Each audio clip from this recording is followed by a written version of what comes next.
Não dá pra ter tudo. Eu falei essa frase há um ano atrás e nessa época eu me senti mal quando eu falei isso. Porque eu tava numa fase tão positiva, eu tinha acabado de começar o canal, tinha um pouco da noção do desafio que tinha na minha frente e eu tava acreditando com tudo que eu tinha no que eu tava fazendo. E se tinha uma coisa que eu não tava fazendo, era falando que eu não era capaz de algo. E na hora que eu falei essa frase, na mesma hora eu senti aquela sensação de tipo assim, não, isso aqui não tá certo. E na hora eu falei tipo assim, não é que não dá pra ter tudo, você pode ter tudo. E eu fiquei tentando entender como essa frase não tinha sentido. E ao mesmo tempo que eu fui tentando ajustar ela para poder encaixar na minha positividade, eu sentia que ela não estava encaixando. Então eu fiquei uns segundos em silêncio e minha amiga falou alguma coisa que me fez conectar as ideias. E eu percebi que não é sobre você não poder ter algo, não poder alcançar algo. Você pode alcançar o que você colocar à sua mente. No que você se comprometer, você vai fazer. Mas você não pode ter tudo ao mesmo tempo. E esse era o ponto que a frase queria dizer. Era por isso que ela fazia tão sentido em ser dita, mesmo parecendo que ela estava, vamos dizer assim, afetando a minha positividade, quando ela nunca esteve. Ela estava reforçando o que eu estava fazendo. Se você quiser assobiar, se você se concentrar, você vai aprender a assobiar. Se você quiser chupar cana, se você se concentrar, você vai ser o melhor chupador de cana do planeta Terra. Mas você não vai assoviar e chupar cana ao mesmo tempo. Pegou a visão? É esse que é o lance. E essa foi uma lição que eu demorei tanto para aprender. Porque ela vai contra o senso comum de tudo que a gente acredita. Vamos começar com uma metáfora que já vai deixar totalmente claro os efeitos da nossa vida quando a gente quer fazer um monte de coisa ao mesmo tempo. Você tem direito a um copo d'água de 500 ml por dia. 500 ml é um copo relativamente grande, assim, para beber de uma vez fica difícil. E você tem uma planta. Quais são as chances dessa planta receber toda a água necessária que ela precisa para poder sobreviver? A segunda situação. Você tem o mesmo um copo d'água de 500 ml por dia.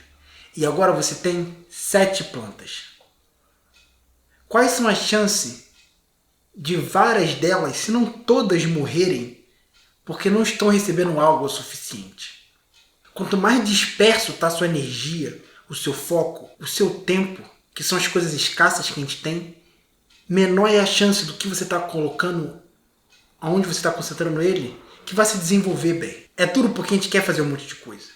Principalmente quando a gente tem acesso a poucas coisas, aí mesmo que a gente tem mais necessidade ainda de querer fazer várias coisas, porque a gente vê outras pessoas fazendo e a gente quer poder fazer também. E às vezes a gente não se toca na posição que a gente está, no lugar que a gente está na vida e o que esse lugar exige da gente para a gente poder alcançar certas coisas. Eu, na época que eu estava concentrado em fazer clipe musical, foi a época que me deu referência de como é a sua vida quando a sua energia está dispersa. Porque nessa época que eu estava trabalhando com clipe, eu tinha um emprego que já tomava grande parte do meu dia. Eu tinha o meu trampo com clipe, que já tomava toda a parte da minha noite. Eu tinha os rolês que eu gostava de dar, final de semana. Então, durante a semana, concentrado o máximo que podia. Dificilmente eu saía e arrumava alguma coisa. Mas se acontecesse alguma coisa no rolê, eu dava. Encontros, contatinho, vamos sair, vamos fazer uma coisa. Então vamos, vou dormir tarde hoje. Vou dormir tarde hoje, amanhã vou acordar mais tarde ainda, o dia vai ser bem menos eficiente e tudo mais para poder dar atenção pro contatinho que apareceu. Jogos, eu não jogava muito, mas eu tinha, no finalzinho assim dessa época, eu tava com um joguinho que eu tava jogando relativamente frequente. Filmes, como eu estava trabalhando intensamente com clipe visual, eu precisava de referência, então era importante que eu assistisse filme. Então, tinha um tanto de a ver com o meu trabalho, mas querendo ou não, eram 2 horas do meu tempo que era concentrado para algo. Porque quando eu trabalhava no outro lugar, eu trabalhava até as 7. E das 7 até as 10 era o tempo que eu tinha para me concentrar no clipe. Então se eu assisto um filme de 2 horas, percebe? Das 7 às 9 já foi. Eu tenho 1 hora para fazer meu trabalho. Eu tenho 1 hora para poder me concentrar e desenvolver tudo que precisa ser desenvolvido. Encontrar soluções para o que eu estou me dedicando.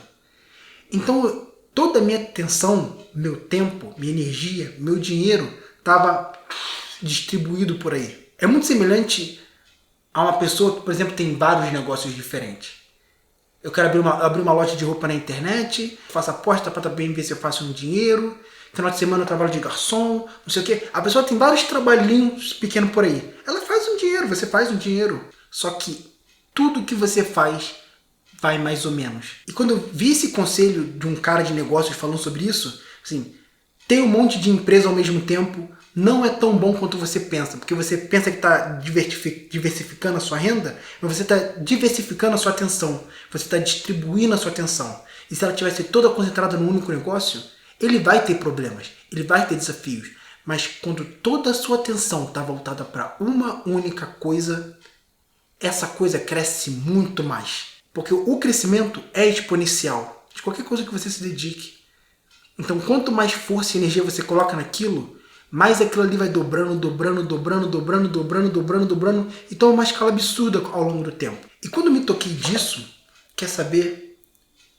Foda-se trabalhar pros outros, porque outra coisa que eu esqueci de comentar, eu também tinha uns trabalhos pequenos de filmagem que eu fazia de evento, filmagem de pagode e tudo mais. Então, dane-se ficar trabalhando pros outros, dane-se ficar fazendo todas essas coisas. Eu vou ter meu trabalho padrão, porque é o que tá pagando minhas contas, e todo o outro tempo que eu tenho vai ser pro canal. Não vou ficar parando para assistir filme, não vou ficar parando para assistir, ouvindo música. Tudo isso entrou na minha lista de distração. Foi extremista? Foi extremista. Mas foi necessário que eu fizesse isso.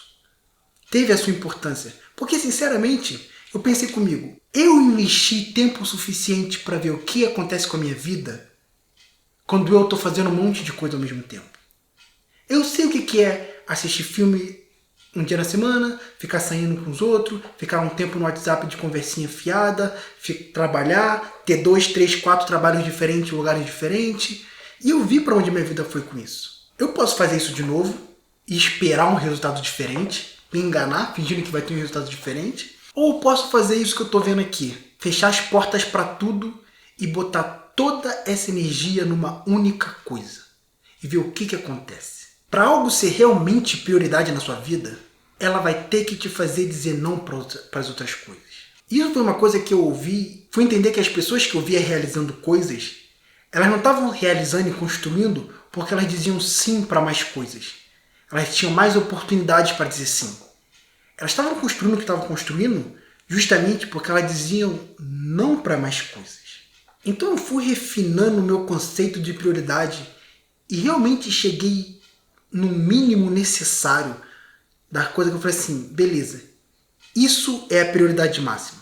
Quando eu vi que eu estava dizendo não para festa, não para ficar vendo vídeo aleatório no YouTube porque eu sou curioso pra cacete, eu adoro ficar aprendendo, não para rolê, não para contatinho. Foi aí que eu me toquei e falei assim, mano, isso que é ter prioridade. Agora eu tô entendendo.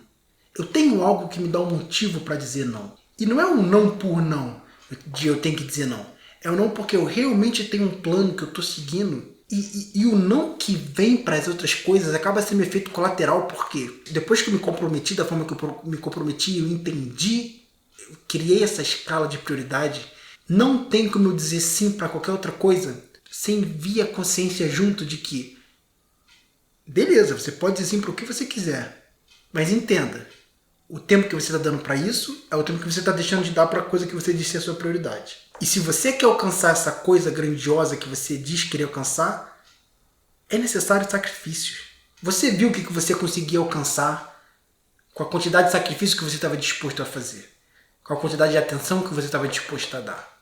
Então vai ficando muito mais difícil de ir dizendo sim para as coisas, não por falta de vontade, mas porque você entende em que direção você está se movendo. Eu não sei em que momento você está da sua vida, o quanto da sua energia está dispersa por aí, o quanto você acredita que é válido dispersar sua energia, mas vai com tudo, mano. Vai com tudo, acredita, porque foi necessário eu passar por esse período para eu descobrir o que eu descobri e tá agindo da forma que eu estou agindo hoje.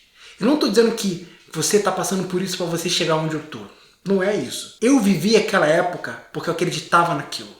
E não tem nada melhor do que você se enganar com algo que você acredita. Você assume a consequência que veio E você absorve as melhores lições que tem para ser absorvida e se direciona na melhor direção que tem que ser, que tem para você naquele momento. Talvez eu venha me enganar com o que eu estou fazendo aqui hoje. Não descarto essa possibilidade nem um pouco. Mas como eu falei, eu acredito nisso. Então, qualquer engano que venha da minha decisão aqui vão ser enganos que eu tenho propriedade. São meus. Eu me enganei pela minha própria escolha e pela minha própria fé. Eu apostei nisso. E eu me coloquei na posição onde as coisas acontecem. Que eu estava necessária, porque quando você tem sua prioridade, é um passo. E o outro é você estar se colocando na posição onde as coisas acontecem. E eu dividi aqui nesse vídeo a minha experiência também de aprender a importância dessa etapa. Porque se você não está lá, você pode esperar o quanto você quiser. Você vai continuar esperando. Mas quando você está no lugar, quando você se coloca no lugar onde as coisas acontecem, é algo diferente de só esperar. E quando você ver esse vídeo, você vai entender. Te vejo em outro vídeo e busque conhecimento.